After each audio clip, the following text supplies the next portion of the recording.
تازه خبر د ننګرهار او هلمند وروسته طالبانو نیمروز کې هم د پاکستان لخوا په افغان خاوره کې د پاکستان لخوا د اغزنته لګولو مخنیوی شوی. نور جزئیات له طالب قمندان واورئ او چینل سبسکرایب کړئ.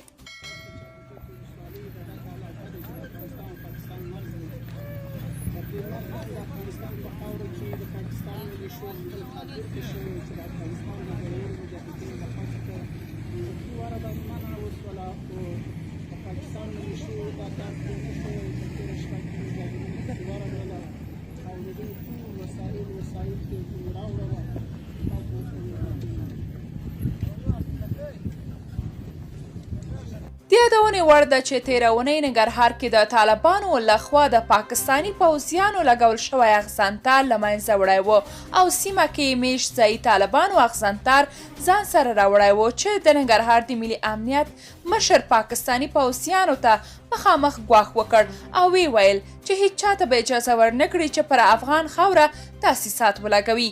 همدارنګه وړمه ورځ د هلمند بهرامچۍ سیمه کې هم طالب ځواکونو د پاکستاني پوځ لخوا د اغزنته لګولو مخنیوی وکړ او مخامخ یې پاکستاني پوځیانو ته ګواښ وکړ چې اجازه نه درکوو اغزنتار ولګوئ.